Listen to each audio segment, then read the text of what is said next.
രൂപയും മൊമെന്റോയും പ്രശസ്തി പത്രവും അടങ്ങുന്ന പറവൂർ സാഹിത്യവേദിയുടെ 9ാമത് പുരസ്കാരം ജോയി നാരമ്പലത്തിന് പ്രശസ്ത ബാലസാഹിത്യകാരൻ സിപ്പി പള്ളിപ്പുറം സമർപ്പിച്ചു. കർഷക തൊഴിലാളി മാസികയുടെ കേരള സാഹിത്യ പുരസ്കാരം നേടിയ ശ്രീദേവി കെ ലാലിനെ ചടങ്ങിൽ ആദരിച്ചു. ജോസ് പരക്കൽ, അജിത് കുമാർ ഗോതുരത്ത്, ജയകുമാർ ഏഴിക്കര എന്നിവർ ആശംസാ പ്രസംഗം നടത്തി. ഇതിനോടനുബന്ധിച്ച് നടന്ന കവിയരങ്ങിൽ ദേവദാസ് ചേന്നമംഗലം, മുരുകേശൻ ചെറായി, ഗിരീഷ് കടാമംഗലം, ബാബു മുനമ്പം, വിവേകാനന്ദൻ മുനമ്പം, സുധൻ കണ്ണൂർ, ശ്രീദേവി കെ ലാൽ, ജോസഫ് നായരമ്പലം എന്നിവർ കവിതകൾ അവതരിപ്പിച്ചു. കുസുംഷലാൽ ചെറായി അധ്യക്ഷത വഹിച്ചു. വിവേകാനന്ദൻ മുനമ്പം സ്വാഗതവും ബാബു മുനമ്പം നന്ദിയും പറഞ്ഞു.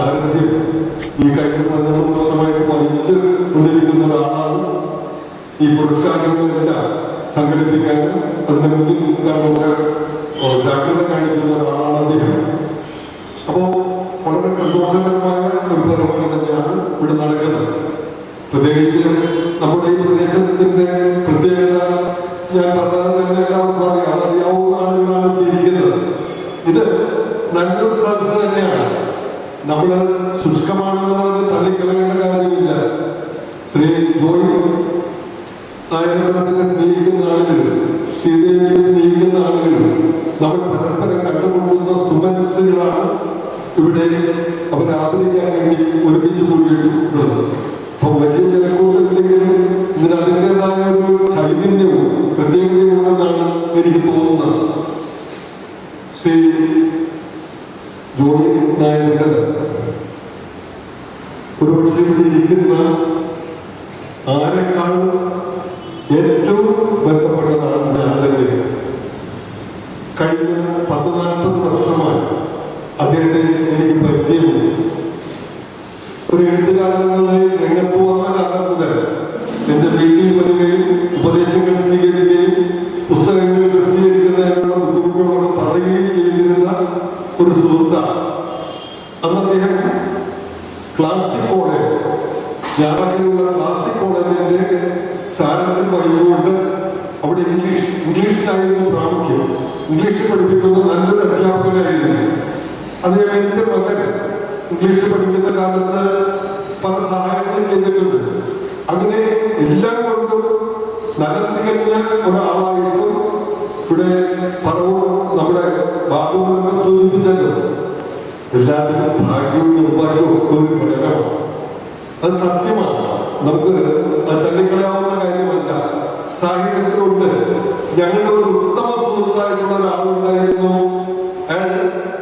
കലയ്ക്ക് നമ്മുടെ ലോക സാഹിത്യങ്ങളോട് കലക്കി കുടിച്ചിട്ടുള്ള ഒരാളാണ്. ഇവിടെ ജോസ് സാറിനെ അറിയാം. അയാളുടെ പേര് എം.എൽ. മാത്യു എന്നാണ്. എം.എൽ. മാത്യു മറ്റാർക്കെങ്കിലും വെച്ചു. ഒരു പക്ഷേ ഇപ്പൊ നമ്മൾ അറിയപ്പെടുന്ന പി.എഫ്. മാത്യൂസിനേക്കാളും ജോണി മറാറ്റിനേക്കാളും ഒക്കെ മുന്നിൽ നിൽക്കാൻ കഴിവുള്ള വ്യക്തിത്വമായിരുന്നു എം.എൽ. മാത്യുവിന്റെ. ലോക സാഹിത്യ കലക്കി കുടിച്ച ആളാണ്. എന്ത് സംശയമുണ്ടെങ്കിലും മാത്യുവിനോട് ചോദിച്ചാൽ മതി. നന്നായിട്ട് എഴുതിയിരുന്ന ആളാണ്. പക്ഷെ എങ്ങും എത്താൻ കഴിയുന്നില്ല എന്നതാണ് സത്യം. പുസ്തകങ്ങളൊക്കെ അദ്ദേഹത്തെ അടുപ്പിച്ച് വീടുകളിൽ കൊടുക്കണമെന്ന് ഒരിടക്കൊക്കെ വിൽക്കുന്നത് കണ്ടിട്ടുണ്ട്. അല്ലാതെ ഒരു പ്രസിദ്ധീകരണശാല ഏറ്റെടുത്ത പുസ്തകം പ്രസിദ്ധീകരിക്കാനോ അത് വിറ്റഴിയാനോ ഉള്ള സന്ദർഭം ഉണ്ടായില്ല. ജോയി നായകന്റെ കാര്യം അതുപോലെയൊക്കെ എനിക്ക് തോന്നിയിട്ടുള്ളത്. കാരണം നല്ല കഴിവുണ്ടായിരുന്നു. ഇപ്പൊ സമാന്തര രേഖ വളരെ നേരത്തെ പ്രസിദ്ധീകരിച്ച അദ്ദേഹത്തിന്റെ നോവലാണ് സമാന്തര രേഖ. അത് കഴിഞ്ഞാണ് ഒരു സങ്കടൻ എന്ന നോവൽ വന്നത്. ഇങ്ങനെ 4-5 നോവലുകൾ അദ്ദേഹത്തിൻ്റെതായിട്ട് വന്നിട്ടുണ്ട്. അതെല്ലാം ശ്രദ്ധിക്കപ്പെട്ടു കഴിഞ്ഞ നോവലുകളാണ്. അപ്പൊ അതിനിടയിൽ ഈ നോവലിന്റെയും കഥയുടെയും ലോകത്ത് നിന്ന് അദ്ദേഹം കുറച്ച് നാള് ഇംഗ്ലീഷിന്റെ മാത്രമായ ലോകത്തിലേക്ക് കടന്നു. ആ കാലത്ത് മലയാള മനോരമ വാരികയിൽ അദ്ദേഹം സ്ഥിരമായിട്ട് എല്ലാ ആഴ്ച പതിപ്പിലും ഇംഗ്ലീഷ് കൈകാര്യം, നല്ല ഇംഗ്ലീഷ് എന്നുള്ള പേരിൽ അവരുടെ ഒരു പത്രം ഉണ്ടായിരുന്നു. അത് കുറെ നാൾ കൈകാര്യം ചെയ്തിരുന്നു. തുടർച്ചയായി കൈകാര്യം ചെയ്തിരുന്നു. അതിൽ വന്ന കാര്യങ്ങളെല്ലാം ചേർത്തുകൊണ്ടാണ് ആ ഇംഗ്ലീഷ് പഠിക്കുന്നതിനെ പറ്റിയുള്ള ഒരു പുസ്തകം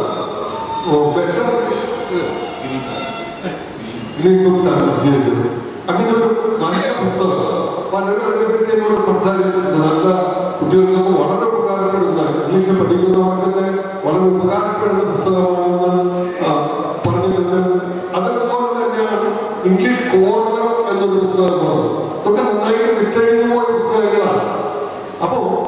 ആ കഥയുടെയും കവിതയുടെയും ലോകത്തിൽ നിന്നൊക്കെ കുറച്ചു മാറുന്നുണ്ടെങ്കിൽ അദ്ദേഹത്തിന്റെ മനസ്സ് അതിൽ തന്നെയായിരുന്നു. മനസ്സ് ഈ കഥയുടെയും നോവലിന്റെയും കൂടെ ഒക്കെ തന്നെയായിരുന്നു. അദ്ദേഹം പരിശ്രമിച്ചു. ആ മുഴുവൻ പൂർത്തീകരിക്കണം. ഇവിടെ സൂചിപ്പിച്ചതുപോലെ എല്ലാവരും സൂചിപ്പിച്ചത് അദ്ദേഹത്തിന് കിട്ടേണ്ട അംഗീകാരം, അർഹതയുള്ള അംഗീകാരം കിട്ടിയില്ല എന്ന് തന്നെയാണ്. അപ്പൊ വൈപ്പിക്കനെ സംബന്ധിച്ചാണെങ്കിൽ നിരവധി സാഹിത്യകാരന്മാരുടെ ഒരു കേദാരം എന്ന് പറയാവുന്ന സ്ഥലമാണ്. ചെറുതും വലുതുമായി നിരവധി പേര് ജനിച്ചിട്ടുള്ള മിക്ക ബാലകൃഷ്ണൻ തുടങ്ങിയുള്ള ആളുകൾ സഹോദരനെ പോലുള്ള മഹാന്മാരായ കവികൾ സാമൂഹിക പരിഷ്കർത്താക്കളൊക്കെ ജനിച്ചു നേടാം. പക്ഷേ അന്നൊന്നും കാണാതെ പോയ ഒരാളാണ്, പലരും ശ്രദ്ധയിൽപ്പെടാതെ പോയ ഒരാളാണ് നമ്മുടെ ജോയി നായകൻ. അപ്പൊ അദ്ദേഹത്തിന് ഈ നമ്മുടെ സാഹിത്യത്തിന്റെ പ്രത്യേകത തന്നെയാണ് ഇങ്ങനെയൊക്കെ കാണാതെ പോകുന്ന ആളെ. എനിക്ക് തോന്നുന്നു തങ്കപ്പൻ മാസ്റ്റർക്ക്, ഉയർപ്പിലെ തങ്കപ്പൻ മാസ്റ്റർക്ക് ആദ്യമായൊരു അംഗീകാരം നൽകി ആദരിച്ചത് പറവൂർ സാഹിത്യവേദിയാണ്. അത് നമ്മൾ മറക്കാനാവാത്ത കാര്യമാണ്. അതൊക്കെ കഴിഞ്ഞ അടുത്ത കാലത്താണ് അദ്ദേഹത്തിന് സമഗ്ര സമ്മാനങ്ങൾക്കുള്ള കേരള സാഹിത്യ അക്കാദമിയുടെ അവാർഡ് കിട്ടി. അതുപോലെ അവഗണിക്കപ്പെട്ടു പോയ ഒരാൾ തന്നെയായിരുന്നു. ആ കാലത്താണ് ബാബു അതുപോലെ അവരുടെ ഈ സാഹിത്യവേദി ചർച്ച ചെയ്ത് നമുക്ക് ഇങ്ങനെ ഒരാളുണ്ട്, അദ്ദേഹത്തിന് ആരും മാനിച്ചിട്ടില്ല, കണക്കിലെടുത്തിട്ടില്ല, അതുകൊണ്ട് അദ്ദേഹത്തെ നമുക്ക് ആദരിക്കണം, അദ്ദേഹത്തിന് ബഹുമതി നൽകണം തീരുമാനിച്ചു. അതുപോലെ നമ്മൾ ജോസ് പോലത്തെ സാർ ബാലസാഹിത്യങ്ങൾ എത്രയോ കാലമായി പ്രവർത്തിച്ചു വരുന്ന ഒരാളാണ്. ചെറിയ ചെറിയ അംഗീകാരങ്ങളൊക്കെ കിട്ടി, കാര്യമായ അംഗീകാരങ്ങളൊന്നും കിട്ടാതിരിക്കുന്ന കാലത്താണ് കോവിഡ് കാലമായിരുന്നത്. അന്നും ഇതേപോലുള്ള സദസ് ഞങ്ങളെ വേദനിപ്പിച്ചതാണ്. കാരണം എല്ലാവർക്കും ചേരാൻ കഴിയാത്ത ഒരു അവസരമായിരുന്നു. പറവൂർ ഗേൾസ് സ്കൂളിൽ വെച്ചാണ് ആ പരിപാടി നടന്നത്. അതെല്ലാം ഓർമ്മയുണ്ട്. പക്ഷെ അദ്ദേഹത്തെ ബഹുമാനിക്കാൻ, അദ്ദേഹത്തെ ആദരിക്കാൻ, അദ്ദേഹത്തിന് ഒരു അംഗീകാരം നൽകാൻ പറവൂർ സാഹിത്യവേദി മുന്നോട്ട് വന്നു. ശ്രീദേവിക്ക് ഈ അവാർഡ് കൊടുത്ത കാര്യം പറഞ്ഞു, ജോസഫ് പനക്കലിന് ഈ അവാർഡ് കൊടുത്ത കാര്യം പറഞ്ഞു. ജോസഫ് പനക്കല് അതിന്റെ തീരെ താഴോട്ട് പോയി മോശം ആയ രീതി ആ ദൂരട്ടിക്കാരൊന്നും കിട്ടാതെ പോയിട്ട് അദ്ദേഹത്തിന് പല മികച്ച ബഹുമതികൾ കിട്ടിയിട്ടുണ്ടെന്ന് നമുക്കറിയാം. കേരള സാഹിത്യ അക്കാദമിയുടെ അവാർഡ് കിട്ടിയിട്ട് അതുപോലുള്ള ബഹുമതികൾ കിട്ടിയില്ലെങ്കിൽ പോലും അദ്ദേഹത്തിന് DC അവാർഡ് കിട്ടി, KRLCC അവാർഡ് കിട്ടി, സ്റ്റേറ്റ് ബാങ്ക് ഓഫ് ഇന്ത്യയുടെ SPTയുടെ അവാർഡ് കിട്ടി. ഇങ്ങനെ പല ബഹുമതികളിൽ ലഭിച്ചിട്ടുള്ള ആളാണ്. ഒരു കുറവ് അദ്ദേഹത്തിന് വന്നിട്ട് ഏതെങ്കിലുമൊക്കെ ആയിട്ട് നികത്താനുള്ള ഒരു അവസരം കിട്ടിയിട്ടുണ്ട്. അപ്പൊ എങ്ങനെയായാലും നമുക്ക് സന്തോഷമുള്ള കാര്യമാണ്. നമ്മുടെ പ്രിയങ്കരനായ അദ്ദേഹം പറഞ്ഞതുപോലെ എൻ്റെ ഒരു കുടുംബ സുഹൃത്തും ആത്മമിത്രവും കൂടിയാണ് അദ്ദേഹം. അദ്ദേഹത്തിന് കിട്ടുന്നു എന്ന് പറഞ്ഞാൽ എനിക്കത് ഏറെ സന്തോഷകരമാണ്. അപ്പൊ അതിന് ഈ പറവൂർ സാഹിത്യവേദി എന്നെ വിളിച്ചതിന് എനിക്ക് വലിയ അഭിമാനവും സന്തോഷമുള്ളൂ. കാരണം അദ്ദേഹത്തിന് കൊടുക്കാൻ ഏറ്റവും ബന്ധപ്പെട്ട ഒരാൾ തന്നെയാണ് ഞാനെന്ന് ബോധം എനിക്കുണ്ട്. അപ്പൊ അത് നന്നായി. അദ്ദേഹത്തിന്റെ സഹധർമ്മിണി വിളിക്കുന്നുണ്ട്. അദ്ദേഹത്തിന്റെ മകള് എനിക്ക് വളരെ ബന്ധപ്പെട്ട ആളാണ്. മകളുടെ കുഞ്ഞിനെ ജ്ഞാനസ്നാനം പിതാവായി അതിന്റെ രംഗത്ത് നിന്നതൊക്കെ ഞാനാണ്. അതൊക്കെ നല്ല ഓർമ്മയുണ്ട്. ആ സ്നേഹബന്ധത്തോടുള്ള കുടുംബബന്ധത്തോടുള്ള ഒരാളാണ് ജോയി നായകൻ. പിന്നെ നമ്മള് ഇന്ന് ആദരിക്കുന്ന നമ്മുടെ കുടുംബാംഗം തന്നെയാണ്. കാരണമായി നമ്മളോടൊപ്പം ഒരാളാണ്. നമ്മളോട് ഒപ്പം തന്നെ നിന്ന് കാവ്യരംഗത്ത് കലാരംഗത്ത് പ്രവർത്തിക്കുന്ന ഒരാളാണ്. സാഹിത്യ രംഗത്ത് ഉറച്ച് നിൽക്കുന്ന ഒരാളാണ് ശ്രീദേവിക്ക്. നിരവധി പുസ്തകങ്ങളൊക്കെ വന്നു, നിരവധി കവിതകളൊക്കെ നമുക്ക് കവിയരങ്ങളിലൂടെയും ആദ്യമൊക്കെ നമ്മൾ കേട്ടു. നിരവധി കവിതകൾ പുരസ്കൃതങ്ങളായി. അതിന്റെ അവസാനത്തെ ഘട്ടമെന്ന നിലയിലാണ് ഇപ്പോ കർഷക തൊഴിലാളി. ആ കർഷക തൊഴിലാളി എനിക്ക് എല്ലാ മാസവും വരുന്ന മാസികയായതുകൊണ്ട് കർഷക തൊഴിലാളികളായിട്ട് അറിയാം. അതിന്റെ ആഭിമുഖ്യത്തിൽ ഒരുപക്ഷെ ഇതിന് മുമ്പ് കർഷക തൊഴിലാളികളുടെ ഒരു പുരസ്കാരം കൊടുത്തിട്ടില്ലെന്ന് ആദ്യമായിട്ടാണ് കേരള സാഹിത്യ പുരസ്കാരം എന്ന പേരിൽ നമ്മുടെ കർഷക തൊഴിലാളി മാസികയുടെ ആഭിമുഖ്യത്തിൽ ഈ സമ്മാനം ഏർപ്പെടുത്തിയത്. അതിൽ ഏറ്റവും പ്രമുഖമായ സമ്മാനം നൽകിയത് VS അച്യുതാനന്ദനാണ് നൽകിയത്. മൂന്നോ നാലോ പേര് ഒരാളാണ് ശ്രീദേവി.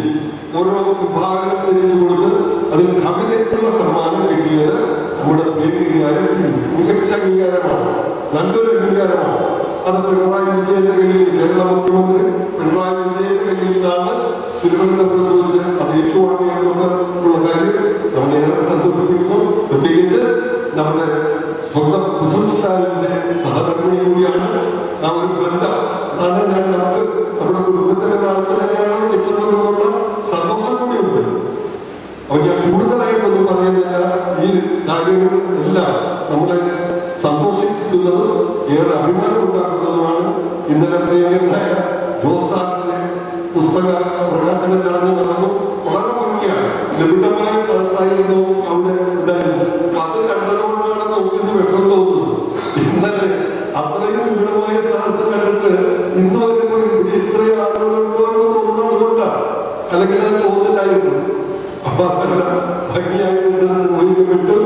അപ്പൊ തീർച്ചയായിട്ടും ഈ സന്തോഷമെല്ലാം പങ്കുവെച്ചുകൊണ്ട് ഈ ധന്യമായ ചടങ്ങ്, ഈ അവാർഡാണ് ചടങ്ങ്, അതുകൊണ്ട് തന്നെ ശ്രീദേവിയെ ആദരിക്കുന്ന ചടങ്ങും എല്ലാം സംയുക്തമായി നടത്തുന്ന ഈ പരിപാടി ഉദ്ഘാടനം ചെയ്യപ്പെട്ടതായി ഞാൻ അറിയിക്കുന്നു. എല്ലാവർക്കും കൃത്യമായ നമസ്കാരം. അതിനുള്ള ഒരു കൂടാതെ കോഴിക്കോട് ലിറ്ററേച്ചർ ഫെസ്റ്റ് എന്ന് പറഞ്ഞിട്ടുണ്ട്. ഇവിടെ തന്നെ ഈ സ്ഥാപനം കേന്ദ്രീകരിച്ച് പ്രവർത്തിച്ചു വരുന്ന പ്രദേശത്തെ സാംസ്കാരിക പ്രവർത്തനങ്ങൾ നടത്തി വരുന്ന കുറച്ച് യുവ സുഹൃത്തുക്കളെല്ലാം അങ്ങോട്ടേക്ക് പോയി, കോഴിക്കോടേക്ക് പോയിരുന്നു. അപ്പോൾ ഇങ്ങനെയുള്ള കുറെ സ്ഥിരം വരേണ്ട ആളുകൾ ഒഴിഞ്ഞിരിക്കുന്നൊരവസ്ഥ ഇത് നമ്മൾ പ്രതീക്ഷിച്ചതല്ല. എങ്കിലും സാധാരണ ആളുകൾക്ക് ഉണ്ടാകുന്ന പ്രതീക്ഷയാണ്. എന്നത് സംഭവിച്ചില്ല. കട്ടില് ചെറുതാണെങ്കിൽ കാല് 4 വേണം എന്നുള്ള ആ 4 കാലം തന്നെ നമ്മൾ കൃത്യമായിട്ട് നിന്നുകൊണ്ട് പരിപാടി നടത്തുകയാണ്. ഈ കഴിഞ്ഞ വർഷം വരെ നടത്തിയതിൽ നിന്നല്ല മികച്ച രീതിയിൽ കഴിഞ്ഞ വർഷം വരെ 5000 രൂപയായിരുന്നു നമ്മൾ കൊടുത്തുകൊണ്ടിരുന്നത്. അതിന് 4 വർഷം മുമ്പ് പൈസ ഇല്ലാതിരുന്നു. അങ്ങനെ കയറി നമുക്ക് 10 രൂപ കിട്ടും. അത് ഈ പറഞ്ഞ പോലെ ബാബു ഒരു കയ്യിൽ നിന്നെടുക്കുന്നത് മറ്റ് ചെലവുകൾക്കെല്ലാം ഒരു 5 വർഷം മുമ്പ് ശ്രീദേവിക്ക് പറവൂർ ബാബുവാണ് ഈ പറവൂർ സാഹിത്യവേദിയുടെ അവാർഡ് കൊടുത്തത്. എനിക്ക് തോന്നുന്നു അതൊരു വലിയ ദീർഘവീക്ഷണം ആയിരുന്നു എന്ന്. കാരണം ശ്രീദേവി ഇന്ന് ഞങ്ങളുടെ ഇവിടെയുള്ള സാധാരണ എഴുത്തുകാരിൽ നിന്ന് വ്യത്യസ്തമായിട്ട് വളരെ വലിയ അംഗീകാരങ്ങൾ നേടുന്ന അവസ്ഥയിലെത്തി. ബാബു അവിടെ പറയുമായിരുന്നു, ബാബു തക്കവുമാണ്. ഇവര് രണ്ടുപേരും നിരന്തരം വിളിച്ച് ശ്രീദേവിയോട് ഇങ്ങനെ അങ്ങനെ ചെയ്യണം, ഇങ്ങനെ ചെയ്യണം, എന്നതാണ് വളർച്ചയുടെ ലക്ഷണം, അങ്ങനെ മാസിക അയക്കണം, എഴുതുന്നത് ഇങ്ങനെ പരിശോധിക്കണം എന്നെല്ലാം പറഞ്ഞ് എപ്പോഴും പ്രോത്സാഹിപ്പിച്ചു കൊടുക്കുന്ന 2 വ്യക്തികൾ.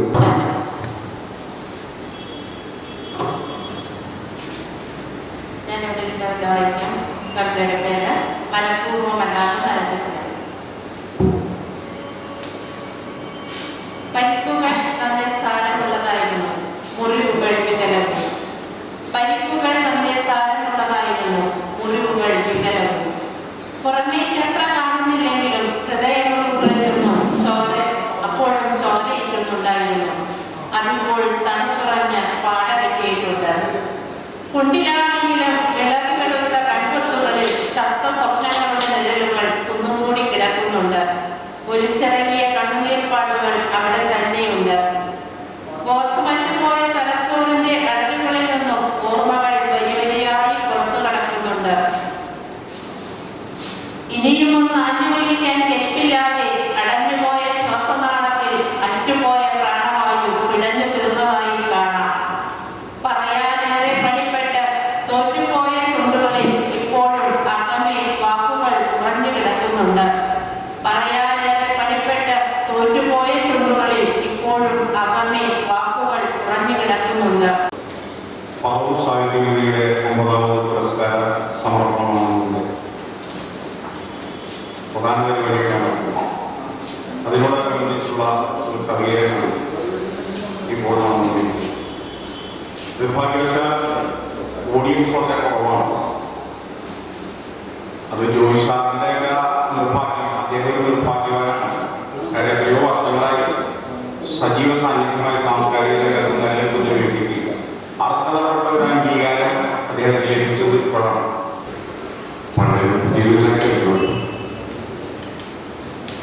കവിയുടെ പേര് എൻ്റെ മണിപ്പൂർ. എൻ്റെ മണിപ്പൂരെ നീ അതീവ സുന്ദരിയാണ്. സുവർണ സന്ധ്യകൾ നിന്റെ നടന വൈഭവം തീഷ്ണമാണ്. ഉദയചന്ദ്രന് നിന്റെ വദന സൗന്ദര്യം വർദ്ധിപ്പിക്കുന്നു.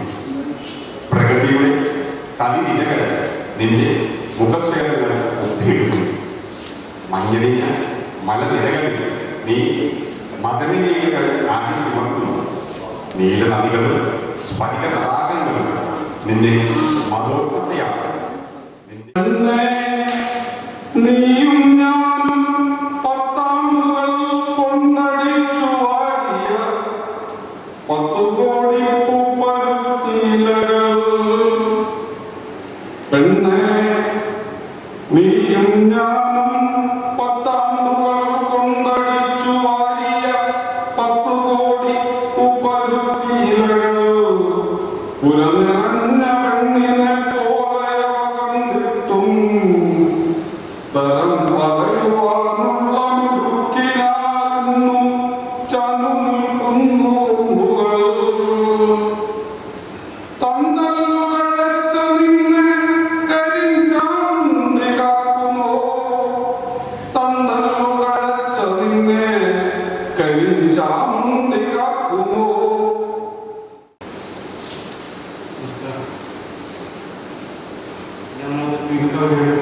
നമ്മൾ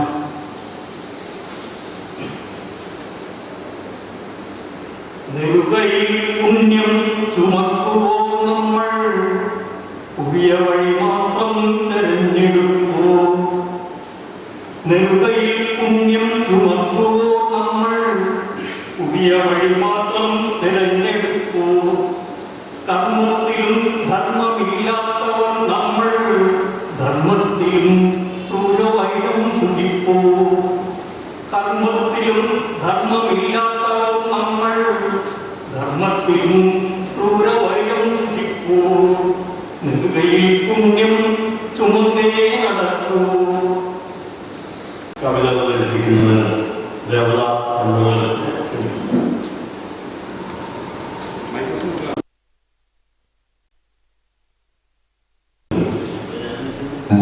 സംഘടിപ്പിക്കുന്ന കൊയ്യാൻ ആരംഭിക്കുകയാണ്. ഈ കൊയ്യാനിൽ പങ്കെടുക്കാൻ തീരുള്ളത് നമുക്ക് സുപരിചിതരായ കവികൾ തന്നെയാണ്. ഓരോരുത്തരെയും ഞാൻ എടുത്തു പറയുന്നില്ല. എല്ലാ കവി സുഹൃത്തുക്കളെയും ഈ കവിയിലേക്ക് ആദരപൂർവ്വം സ്വാഗതം ചെയ്തു. ഈ ചാനൽ ഷെയർ ചെയ്യുക, സബ്സ്ക്രൈബ് ചെയ്യാൻ മറക്കരുത്.